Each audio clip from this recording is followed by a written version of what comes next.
So, I wanted to spend a few seconds talking about the first collective action problem of the lecture, the dilemma of delegation for Congress and the President.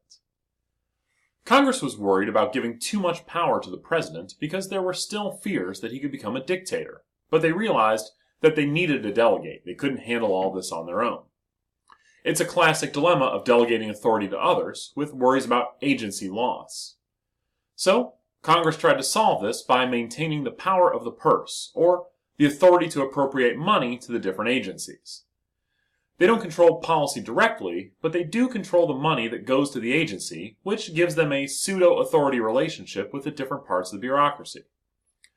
President Reagan quickly learned that the best way to change the bureaucracy wasn't to get involved in a long, complicated reorganization like many of his predecessors did. It was just to starve out the parts he didn't like by not asking for money in his budget. Congress maintains the power of the purse, so Congress can make sure that the agencies are responsive. The President has a standard principal-agent problem, where if he delegates too much authority to the bureaucracy, they may become unresponsive. This is especially true with modern civil service protections, which make it difficult to fire non-political appointees. So, how does the President prevent this agency loss? Well, there are a few different ways. Through selection criteria and making sure the best agents get the best jobs, through a variety of punishments for agency loss, and rewards for jobs well done. It's a basic carrot and stick model where good agents are rewarded and bad agents are punished. Back in the early days of our nation, or back in the night as I like to say, plum federal jobs were given to supporters of the President as a form of patronage.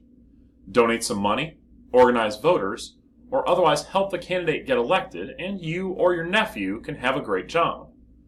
This went on for a while until the most prominent spokesperson for the Democratic spirit, Andrew Jackson, challenged the use of federal offices as private property to be given out by the President and his party as they saw fit. He said it would divert the government from its legitimate ends and make it an engine for the support of the few at the expense of the many. Jackson advocated rotation in office. Officials would serve positions for a short, fixed period, then move on to something else. This notion meshed with the practical need of party organizations to inspire and reward activists who would help them gain office. Thus, democratization of the civil service was also motivated by pragmatic politics, and thus the spoils system was born. You may have heard the phrase, "To the winner go the spoils." Well, this is where that comes from. Ironically, this rotation in office and spoils system, which were intended to add to the democratic accountability of the system, led instead to its bureaucratization and further detachment from the people. The administration ultimately became a bureaucracy in order to overcome these huge problems of coordination and delegation. So what exactly is a bureaucracy? Well, excellent question you just asked. Sociologist Max Weber's definition includes several key components. The first are hierarchical structures of authority in which command flows downward and information upward. Second, a division of labor. Third, a consistent set of abstract rules regarding what is to be done and who is to do it. Fourth, impersonality, which means treating everyone in the same category regardless of who they are. Next, a career system, which appointment and advancement are both demonstrated by merit.